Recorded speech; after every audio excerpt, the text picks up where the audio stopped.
إن الحمد لله نحمده ونستعينه ونستغفره ونعوذ بالله من شرور أنفسنا ومن سيئات أعمالنا من يهده الله فلا مضل له ومن يضلل فلا هادي له وأشهد أن لا إله إلا الله وحده لا شريك له وأشهد أن محمدا عبده ورسوله أما بعد فإن خير الحديث كتاب الله وخير الهدي هدي محمد صلى الله عليه وسلم وشر الأمور محدثاتها وكل محدثة بدعة وكل بدعة ضلالة وكل ضلالة في النار وكما قال عليه الصلاة والتسليم أعوذ بالله من الشيطان الرجيم بسم الله الرحمن الرحيم يا أيها الذين آمنوا اتقوا الله حق تقاته ولا تموتن إلا وأنتم مسلمون يا أيها الناس اتقوا ربكم الذي خلقكم من نفس واحدة وخلق منها زوجها وبث منهما رجالا كثيرا ونساء واتقوا الله الذي تساءلون به والأرحام إن الله كان عليكم رقيبا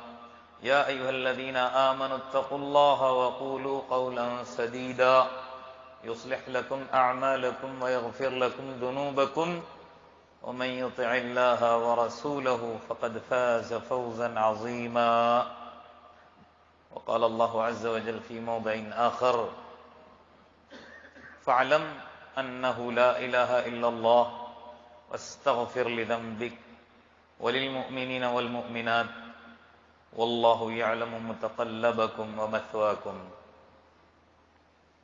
رب اشرح لي صدري ويسر لي أمري واحلل عقدة من لساني يفقهوا قولي ربي زدني علما سبحانك لا علم لنا إلا ما علمتنا إنك أنت العليم الحكيم حاضرین جمعہ،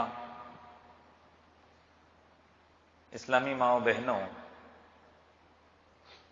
اور میرے پیارے پھول جیسے بچوں،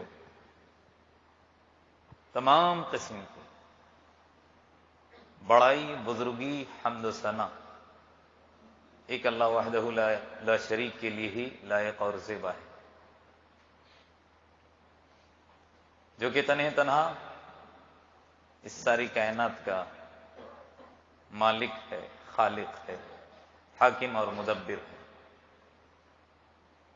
بعدہ درود سلام ہو محمد مصطفیٰ صلی اللہ علیہ وسلم پر، آپ کے اصحاب، تابعین اور تبع تابعین پر۔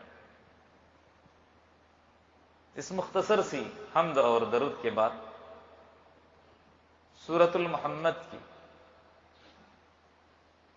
میں نے آپ کے سامنے ایک آیت کریمہ تلاوت کی ہے، جس کے دو حصے ہیں۔ ایک حصے میں اللہ تبارک و تعالیٰ نے اپنے نبی کو توحید کا دامن لازم پکڑنے کی تلقین کر رہا ہے، یقین دہانی کر رہا ہے، اور دوسرے ٹکڑے کے اندر اللہ فرما رہا ہے کہ آپ استغفار والی عبادت کو لازم پکڑیں، اپنے لیے بھی اور مومنین اور مومنات کے لیے بھی دعا استغفار کرتے رہیں۔ اس آیت کریمہ کا مطلب یہی ہے، اللہ تعالیٰ نے اپنے نبی سے خطاب کرتے ہوئے فرمایا، آپ جان لیجئے کہ اللہ کے علاوہ سچا معبود، حقیقی معبود کوئی نہیں ہے۔ اپنے گناہوں کی آپ اللہ تبارک و تعالیٰ سے استغفار کیجیے، مومنین کے لیے اور مومنات کے لیے بھی۔ یعنی اللہ تبارک و تعالیٰ اس آیت کریمہ کے اندر مجھ کو اور آپ کو اس عبادت کو اپنانے کی اللہ کے رسول صلی اللہ علیہ وسلم کے توسط سے حکم دے رہا ہے، کیونکہ میں اور آپ انسان ہیں، انسان ہونے کے ناطے ہم سے ہمہ وقت گناہیں سرزد ہوتی رہتی ہیں۔ ہمہ وقت کہیں تو مبالغہ نہ ہوگا، کیونکہ انسان صرف زبان اور ہاتھ پیر سے ہی نہیں، اس کے دل و دماغ بھی گناہ کرتے رہتے ہیں، کیونکہ طاغوت انسان کے دل و دماغ کے اندر رچے بسے ہوئے ہیں، غیر محسوس طریقے سے وہ ان کی عبادت کرتا ہے۔ اسی لیے اللہ تبارک و تعالیٰ نے عام حکم دے دیا قرآن کا۔ اگر میں اور آپ مطالعہ کریں، قرآن کی آیات کو دیکھیں، اللہ نے کئی مقامات پر استغفار کا حکم دیا ہے۔ اسے کیا معلوم ہو رہا ہے؟ گناہوں پر ندامت، پشیمانی، اس کا احساس، یہ ایک طرح کی عبادت ہے۔ اللہ کی عبادت ہے گناہوں سے اللہ سے معافی مانگنا، بخشش اللہ کے پاس طلب کرنا، یہ عبادت۔ صبح شام دن رات اٹھتے بیٹھتے چلتے پھرتے گناہ ہوتے ہیں، اس لیے اللہ نے کیا کہا؟ استغفار کیا کرو۔ اور مومنین کی شان بھی یہی ہے، جو مومن نہیں ہوتا وہ گناہوں پر گناہ کرتے جاتا ہے، اور اس کو احساس بھی نہیں ہوتا، یا یوں کہے تو بھی مبالغہ نہ ہوگا، گناہ کو گناہ نہیں سمجھتا۔ لیکن مومن والذین اذا فعلوا فاحشہ، جب بھی ان سے کوئی فحش یا برائی سرزد ہوتی ہے، گناہ کر بیٹھتا ہے مومن، او ظلموا انفسہم، یا اپنے نفسوں پر ظلم کرتے ہیں۔ اپنے نفسوں پر ظلم کرنا اپنے آپ کو مارنا دھاڑنا نہیں ہے، خودکشی کے معنی میں نہیں ہے، بلکہ گناہ کر کے اپنی ذات پر جب ظلم کرتا ہے، کیونکہ اللہ نے کہیں کہیں شرک کو بھی ظلم سے تعبیر کیا ہے کہ ان الشرک ظلم عظیم کہا۔ تو انسان گناہ کر کے اپنے آپ پر جب ظلم کرتا ہے، اور وہ کون؟ مومن، اس کے تعلق سے اللہ فرماتا ہے ذکر اللہ، وہ کیا کرتا ہے؟ اللہ کا ذکر کرتا ہے۔ جب بھی اس سے کوئی بھی گناہ سرزد ہو جاتا ہے، جان بوجھ کر فوراً وہ کیا کرتا ہے؟ فوراً کیا کرتا ہے؟ اللہ کا ذکر کرتا ہے۔ اور انجانے میں تو انسان کو محسوس نہیں ہوتا، اس لیے اللہ نے کیا کہا؟ واستغفر لذنبک، انجانے میں ہو یا جان بوجھ کر ہو، گناہ ہو، معافی مانگتے رہو، معافی مانگتے رہو۔ لیکن مومن کی صفت کیا ہے کہ اگر اس نے گناہ کر لیا اور اس بات کا اس کو احساس ہو گیا کہ ہم نے یہ گناہ کیا ہے، مجھ سے غلطی سرزد ہو گئی ہے، ذکر اللہ، فوراً کیا کرتا ہے؟ وہ اللہ کو یاد کرتا ہے، فاستغفروا لذنوبہم، اور اپنے گناہوں کی بخشش طلب کرتا ہے، اللہ سے معافی مانگتا ہے، اللہ مجھ سے یہ گناہ سرزد ہو گیا، اللہ مجھ سے یہ گناہ سرزد ہو گیا۔ آگے اللہ تبارک و تعالیٰ فرماتا ہے وَمَن يَغْفِرُ الذُّنُوبَ إِلَّا اللَّهُ، اور ہے بھی کون؟ اگر مجھ سے اور آپ سے گناہ ہو جائے سرزد، ہم گناہ کر بیٹھے، تو معاف کرنے والا کون ہے سوائے اللہ کے؟ اللہ ہی تو ہے جس کی طرف ہم رجوع کریں، جس کی طرف ہم پلٹیں، اور جس کی طرف پلٹنے کے لیے اللہ تبارک و تعالیٰ نے ہی کہا ہے۔ ایک جگہ اللہ نے کیا فرمایا؟ وَمَن يَعْمَلْ سُوءًا أَوْ يَظْلِمْ نَفْسَهُ، یہ بھی ایک مومن کی شان ہے، جب بھی کوئی اس سے برائی سرزد ہوتی ہے، کوئی چھوٹا سا کام، برا کام کرتا ہے، او یظلم نفسہ، یا اپنے آپ پر ظلم کرتا ہے، ثم یستغفر اللہ، اب پھر اس کے بعد وہ کیا کرتا ہے؟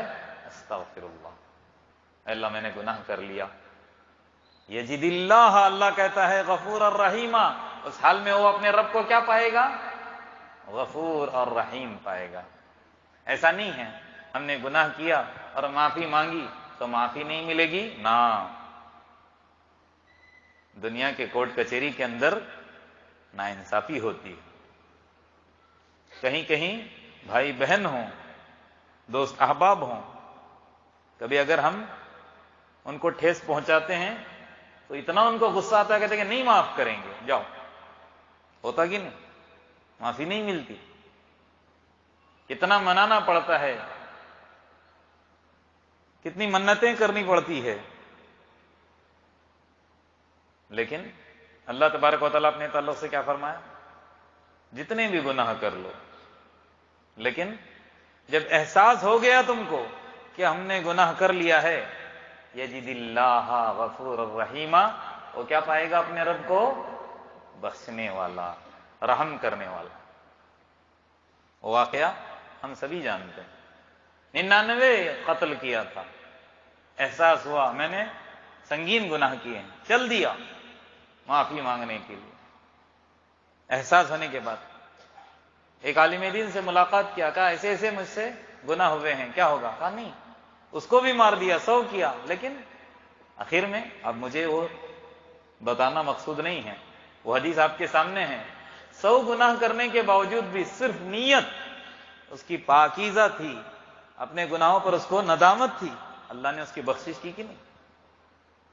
یہ ہے ہمارا رب، یہ ہے ہمارا آقا، یہ ہے ہمارا مولا، یہ ہے ہمارا الہ، جس کو پوجا جائے، جس کی عبادت کی جائے، جس کی طرف پلٹا جائے۔ اور جہاں تک مومنین کیا کرتے ہیں ہم سبھی جانتے ہیں، اللہ تبارک و تعالیٰ نے دین کے اندر 5 نمازیں فرض کی ہیں، لیکن فرض نمازوں کے بعد اگر کوئی افضل نماز ہے تو وہ کون سی نماز ہے؟ کون سی نماز ہے؟ تہجد کی نماز ہے۔ افضل الصلاۃ بعد الفریضہ صلاۃ اللیل کہتے ہیں نا، فرائض کے بعد افضل نماز صلاۃ اللیل ہے۔ کیوں؟ کیا وجہ ہے پتہ ہے؟ وہ وقت ایسا ہے کہ اللہ تبارک و تعالیٰ آسمانی دنیا پر آ کر اعلان کرتا ہے کوئی مجھ سے گناہ کی بخشش طلب کرنے والا ہے، کوئی مجھ سے معافی مانگنے والا، اپنی مرادوں کو میرے سامنے رکھنے والا، اللہ تبارک و تعالیٰ اعلان کرتا ہے۔ اسی لیے اللہ تبارک و تعالیٰ نے قرآن کے اندر کیا فرمایا؟ مومنین کی شان ہے جب وہ وقت قبولیت کا ہے، اللہ آسمانی دنیا پر آتا ہے، اس وقت مومنین کیا کرتے ہیں؟ وَبِالْأَسْحَارِ هُمْ يَسْتَغْفِرُونَ، راتوں کو اٹھ کر تہجد کے وقت وہ کیا کرتے ہیں؟ اپنے گناہوں پر شرمندگی کا احساس کرتے ہوئے اللہ سے معافی مانگتے ہیں۔ اور یہ چیز اللہ تبارک و تعالیٰ کو بہت، یہ عبادت ہے، دعا استغفار، اپنے گناہوں کی بخشش اللہ سے مانگنا، یہ عبادت ہے۔ اللہ تبارک و تعالیٰ نے انبیاء کو حکم دیا، شروع میں نے آیت جب پڑھی اس میں کیا ہے؟ فَعْلَمْ أَنَّهُ لَا إِلَهَ إِلَّا اللَّهُ وَاسْتَغْفِرْ لِذَنبِكَ کہہ رہا ہے۔ اللہ تبارک و تعالیٰ اپنے نبی سے مخاطب ہو کر کہہ رہا ہے کہ آپ بھی کریں، جبکہ انبیاء کا معاملہ کیا ہے؟ بخشے بخشائے ہیں، گناہوں کا صدور ان سے ہوتا نہیں ہے، پھر بھی اللہ تبارک و تعالیٰ اپنے نبی کے توسط سے یا اپنے انبیاء کے ذرائع سے ہم لوگوں سے کہہ رہا ہے، یہاں تک آنے والی انسانیت سے کہہ رہا ہے۔ اللہ تعالیٰ نے حضرت نوح علیہ السلام کے ذریعے ان کی قوم کو پیغام دیا کہ نہیں؟ بڑی کٹر قوم تھی، بڑی سرکش اور باغی تھی، 950 سال اس اللہ کے رسول نے ان پر محنت کی، پھر بھی بات سمجھ میں نہیں آ رہی تھی۔ 80 یا 85 لوگ ہی اسلام کے اندر داخل ہوئے،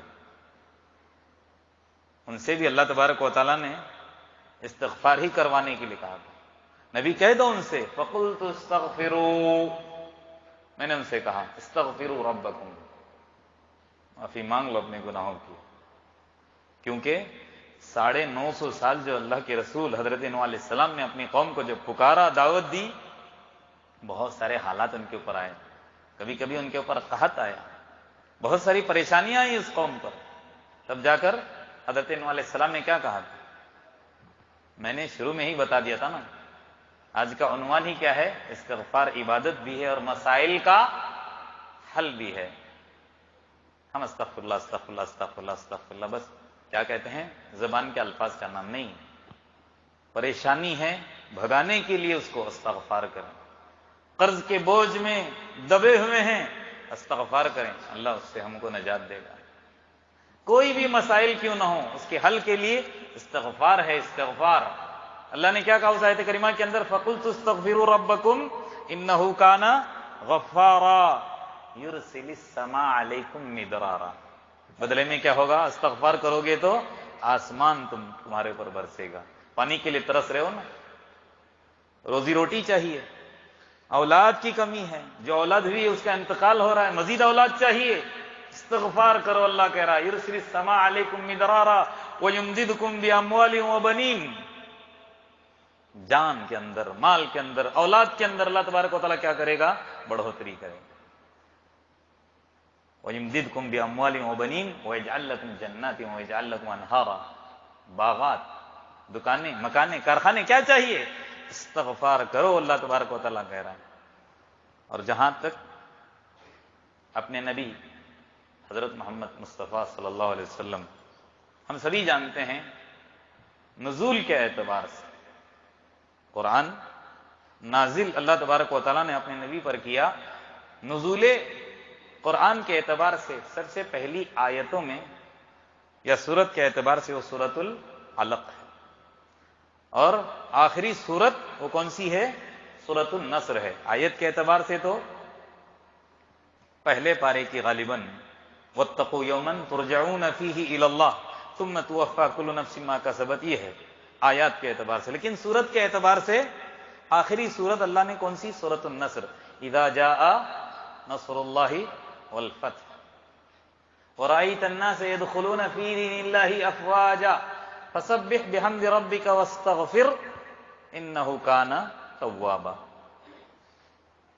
بتانا یہ چاہتا ہوں، جب اللہ کے رسول صلی اللہ علیہ وسلم اس دنیا سے جانے کا وقت آیا، اور جب اللہ تبارک و تعالیٰ نے اس سورت کو اتارا، تو اس سورت کے اندر باتیں بہت ساری ہیں۔ ان تمام باتوں کے اندر ایک بات کیا ہے؟ اللہ تبارک و تعالیٰ کہہ رہا اب آپ کا دنیا سے جانے کا وقت آ چکا ہے، ان قریب میں اپنی طرف تم کو بلا رہا ہوں، اب کرنا کیا ہے؟ فسبح بحمد ربک استغفر، اب اللہ کی حمد شروع کر دو۔ کیا پہلے نہیں کرتے تھے؟ کرتے تھے، مستقل اللہ کی حمد کرتے تھے، استغفار کرتے تھے۔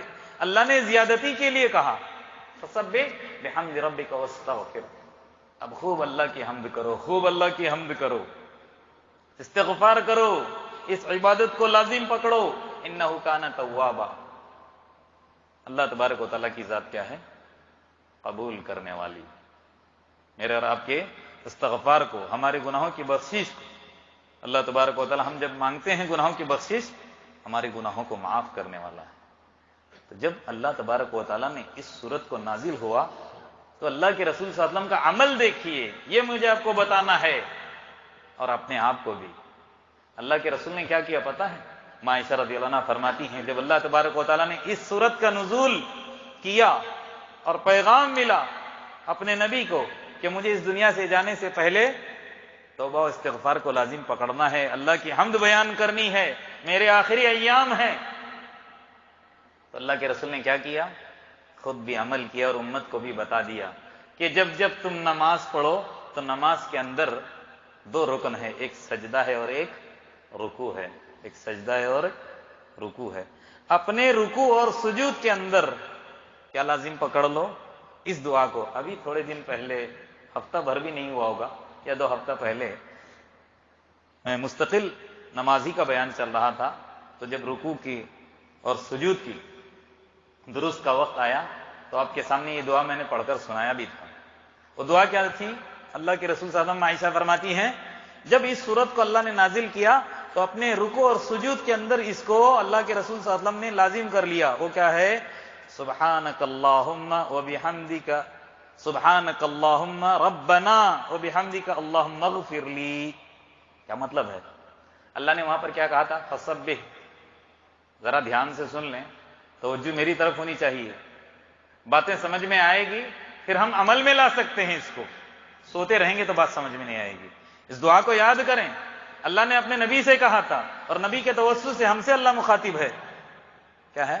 استغفار کرو، توبہ کرو، اللہ کی حمد بیان کرو۔ اللہ کے رسول نے کیا کیا؟ اپنی نماز کے اندر اس کو لازم کر لیا۔ کیا کہتے تھے؟ سبحانک اللہم ربنا، اے اللہ آپ کی ذات پاک، اے ہمارے رب، اے اللہ، اے آقا تیری ذات پاک، تمام تعریفیں تیرے لیے۔ پھر آگے کیا فرمایا؟ وَبِحَمْدِكَ، تعریف تیرے لیے ہے۔ اللہم اغفر لی، اے اللہ میرے گناہوں کو بخش دے، میری مغفرت کر لے، میری مغفرت کر لے، کسی طرح مجھے بخش دے۔ یہ دعا اللہ کے رسول صلی اللہ علیہ وسلم نے اپنی نماز کے اندر رکوع سجود کے اندر لازم پکڑ لیا اور ہم کو تعلیم دی، تو لہٰذا ہم رکوع اور سجود کے اندر وہ تو پڑھتے ہی ہیں سبحان ربی الاعلیٰ اور سبحان ربی العظیم، وہ تو ہے ہی، اس کے علاوہ ایک دعا یہ بھی ہے، کیا دعا ہے؟ سبحانک اللہم ربنا وبحمدک اللہم اغفر لی۔ رکوع کے اندر بھی سجود کے اندر بھی اس کو ہم کیا کر لیں؟ لازم پکڑ لیں۔ اور استغفار، اس کی فضیلت کو آپ جانتے ہو؟ خالی اندازہ لگاؤ۔ اللہ تبارک و تعالیٰ نے قرآن کے اندر کیا فرمایا ہے؟ وَمَا كَانَ اللَّهُ لِيُعَذِّبَهُمْ وَأَنْتَ فِيهِمْ وَمَا كَانَ اللَّهُ مُعَذِّبَهُمْ وَهُمْ يَسْتَغْفِرُونَ۔ یہ سورۃ الانفال کی آیت ہے، اس کے اندر اللہ تبارک و تعالیٰ نے دو باتیں بیان کی ہیں۔ ایک کیا کہا کہ اے نبی آپ جب تک بحیات ہو، آپ کی زندگی کے اندر کبھی بھی اللہ تبارک و تعالیٰ عذاب کو نازل نہیں کرے گا۔ آپ جب تک ہو، جب تک اللہ کا عذاب نہیں آ سکتا، چاہے وہ آسمانی ہو چاہے وہ زمینی ہو۔ کہیں بھی زلزلے نہیں آ سکتے، آسمان پھٹ کر کہیں آسمان سے بجلی نہیں گر سکتی، کسی کو کچھ بھی نقصان نہیں ہو سکتا جب تک آپ بحیات ہیں۔ کیا مطلب ہے؟ وما کان اللہ لیعذبہم وانت فیہم، آپ کے ہوتے ایسا نہیں ہو سکتا۔ آگے کیا فرمایا؟ وما کان اللہ معذبہم وہم یستغفرون۔ دوسرے جملے پر غور کریں کہ انسان جب تک استغفار کرتا رہے گا اللہ کا عذاب نہیں آ سکتا، یاد رکھ لیجیے۔ اسی لیے حضرت ابو موسیٰ اشعری اور ابن عباس رضی اللہ عنہ کہا کرتے تھے کہ اللہ تبارک و تعالیٰ نے دو ضمانتیں دی تھیں۔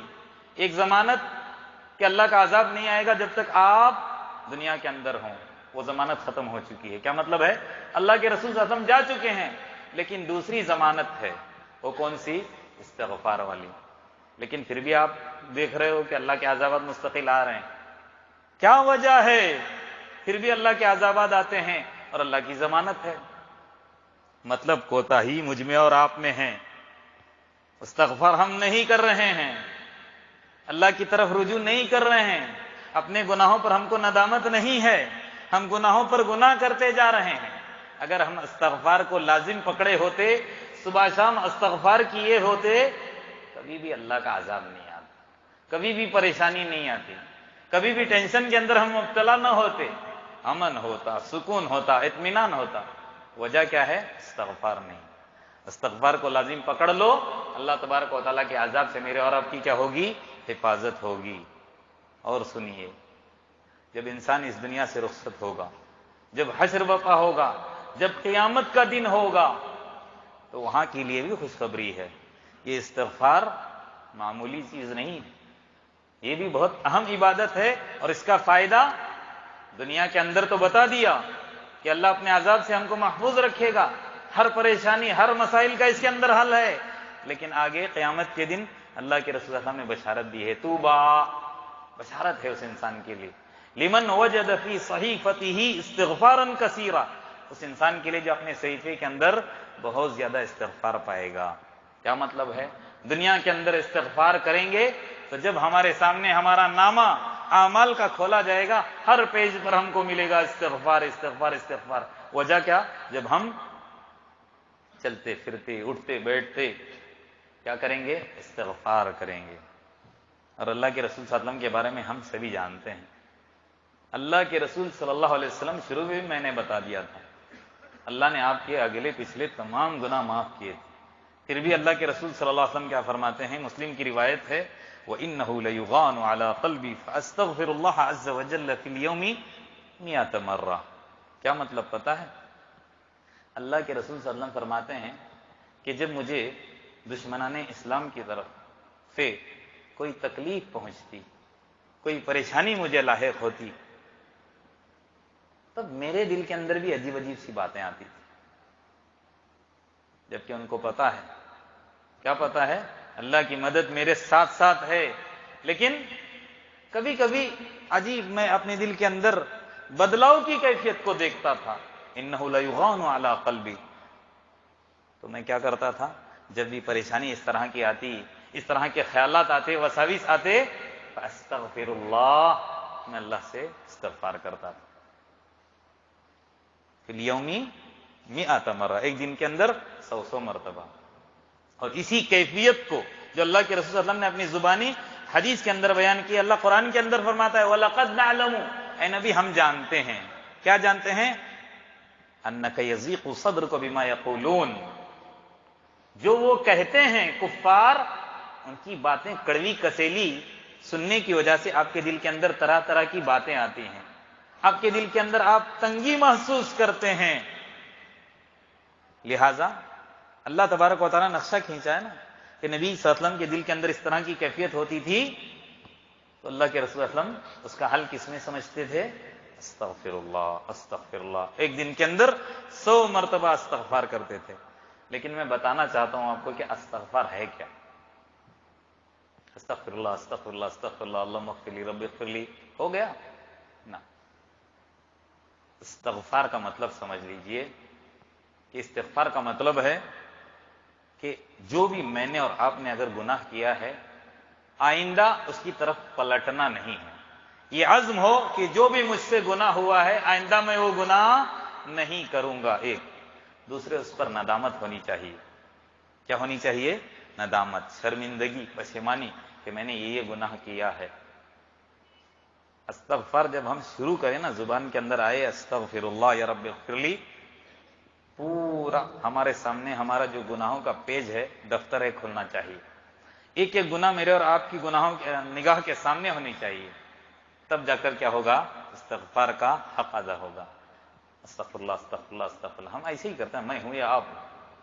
اگر ہم اپنے گناہوں کو سامنے رکھتے ہوئے اس تصور کے ساتھ استغفار کریں گے تو اللہ تبارک و تعالیٰ جیسے کہا نا کہ ایسا استغفار اگر ہماری زبانوں کے اندر، دل و دماغ کے اندر ہوگا تو اللہ کے عذاب سے ہماری حفاظت ہوگی۔ آسمانی ہو یا زمینی، کوئی بھی بلا ہمارے اوپر نہیں آئے گی، کوئی بھی مصیبت ہمارے اوپر نازل نہیں ہوگی۔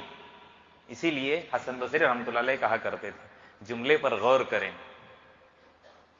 تب جا کر ہم صحیح استغفار کرنے والے بنیں گے۔ میں نے کہا نا استغفار ایسا نہیں ہے۔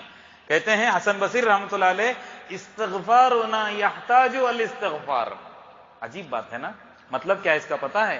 ہمارا استغفار بھی استغفار کا محتاج ہے۔ کیا مطلب ہے؟ ہم استغفار بھی ایسے یعنی نہ چاہتے ہوئے، غفلت کے ساتھ، مارے زبردستی کے، لگتا ہے کہ کسی نے کہا کہ صبح 100 مرتبہ اور شام 100 مرتبہ کرنا ہے، کہ چلو نبی نے کہا ہے، مارے بوجھ کے کس طرح عدد پورا کرنا ہے، استغفر اللہ استغفر اللہ استغفر اللہ استغفر اللہ، عدد پورا کرنے کے لیے ایسا لگتا ہے کہ کوئی سامنے کھڑا نہیں پڑھو گے تو ماریں گے اٹھا کر، اس طرح نہ چاہتے ہوئے اگر استغفار کرتا ہے تو کیا فرماتے ہیں حسن بصری رحمۃ اللہ علیہ؟ ایسا استغفار بھی استغفار کا محتاج ہے۔ کیا مطلب؟ اے اللہ میں نے جو 100 مرتبہ عدد گنایا پیچھے نہ چاہتے ہوئے، اللہ معافی چاہتا ہوں ایسی عدد سے۔ سمجھ میں آئی بات؟ ایسا عدد نہیں چاہتا اللہ، 100 نہیں 1000 مرتبہ بھی ہم ایسا استغفار کریں گے، غفلت والا، نہ چاہنے والا، اللہ کو پسند نہیں ہے۔ بلکہ استغفار کیسا ہونا چاہیے، کیسی عبادت کہ میرے اور آپ کی نگاہوں کے سامنے میرا اور آپ کا دفتر کھلا ہونا چاہیے۔ ہر گناہ یاد کر کے استغفار کریں، اس سے اللہ تبارک و تعالیٰ کیا کرے گا؟ ہمارے گناہوں کو بھی معاف کرے گا، اور اللہ تبارک و تعالیٰ تمام بلاؤں سے مجھ کو اور آپ کو محفوظ رکھے گا۔ ایک تو یہ میں نے کیا کہا، عبادت اپنی ذات کے لیے بھی اور مسائل کا حل ہمارے لیے بھی، لیکن اپنے ساتھ ساتھ جب ہم اپنے لیے دعا کرتے ہیں نا، اپنے ساتھ ساتھ اپنے والدین کے لیے بھی، ماں باپ کے لیے بھی کرنا ہے۔ ہمارے گناہوں کی تو معافی مانگنی ہے، کیونکہ قرآن کہتا ہے، تعلیم اللہ تبارک و تعالیٰ نبی کے ذریعے سے کلام اللہ کے اندر دی ہے۔ وہ دعا کیا ہے؟ رب اغفر لی، اے اللہ میرے گناہ معاف کر دے۔ ولی والدی، ولی والدی کا لفظ نہیں آیا، ولی والدی، میرے والدین دونوں آ جاتے ہیں اس میں، ماں اور باپ کے لیے کیا کرنا ہے؟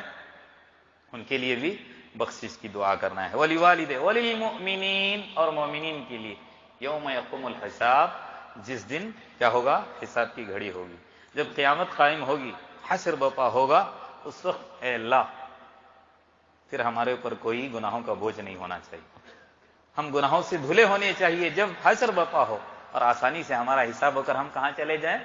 جنت میں چلے جائیں۔ تو دعا کیا سکھائی گئی ہے؟ رب اغفر لی ولوالدی وللمؤمنین یوم یقوم الحساب۔ اور اس کا فائدہ کیا ہے پتہ ہے؟ اگر ہم میں سے کسی کے ماں باپ ہوں یا دادا دادی ہوں یا رشتہ دار ہوں اس دنیا سے چلے گئے ہیں اور ہم ان کے لیے بخشش کی دعا کریں گے، اللہ تبارک و تعالیٰ جنت کے اندر ان کے درجات کو کیا کرتا رہتا ہے؟ بلند کرتا رہتا ہے۔ صحیح حدیث کے اندر آیا ہے جب بھی ہم ان کے لیے بخشش کی دعا کرتے ہیں، استغفار کرتے ہیں، ان کے درجات کے اندر بلندی، یہاں سے توشہ ان کے لیے جاتا رہتا ہے۔ وہ کہتے ہیں یہ کیا ہے؟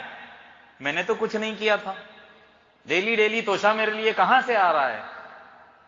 کہتے ہیں استغفار ولدک لک، اے اللہ کے بندے یہ تیرے بیٹے کے استغفار کی وجہ سے تیرے منزلت، تیرے درجے کے اندر دن بدن کیا ہو رہا ہے؟ اضافہ ہو رہا ہے۔ کتنی بڑی عبادت۔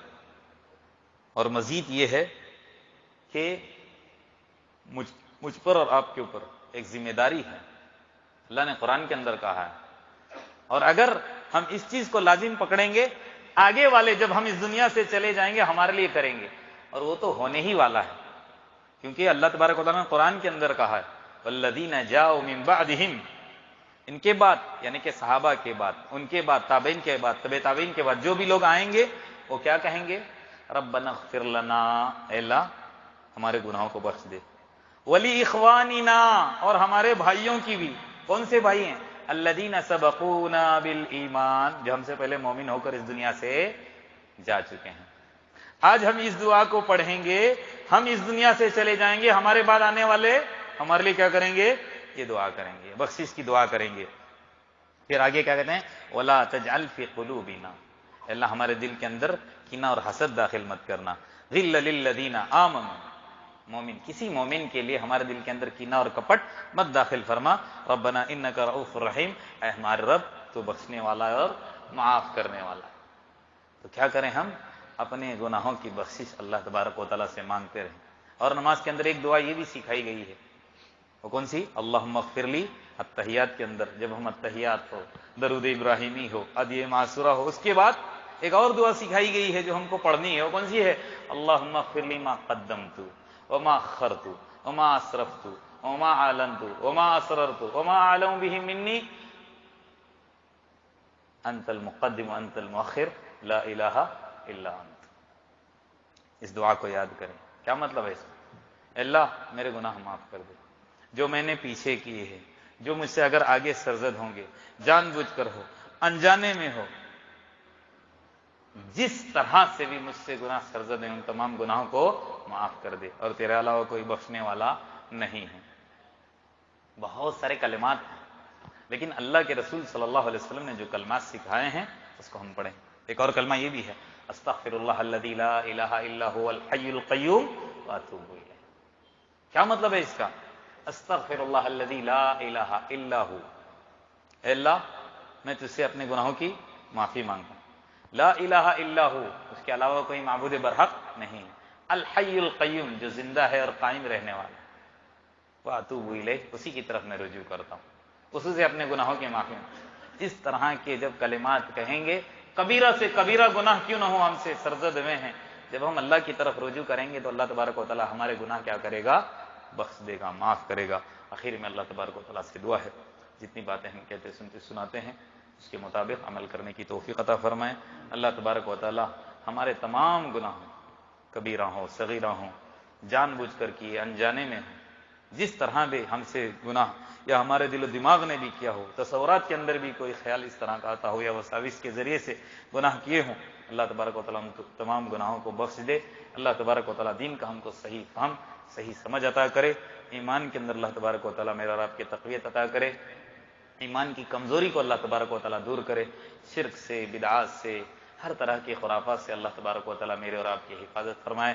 ربنا ظلمنا انفسنا وان لم تغفر لنا وترحمنا لنكونن من الخاسرين ربنا هب لنا من ازواجنا وذرياتنا قرة اعين واجعلنا للمتقين اماما ربنا تقبل منا انك انت السميع العليم وتب علينا انك انت التواب الرحيم آمين سبحان ربك رب العزة عما يصفون وسلام على المرسلين والحمد لله رب العالمين بارك الله لي ولكم في القرآن العظيم ونفعني وإياكم بما فيه من الآيات والذكر الحكيم أقول قولي هذا وأستغفر الله لي ولكم ولسائر المسلمين من كل ذنب فاستغفروه إنه هو الغفور الرحيم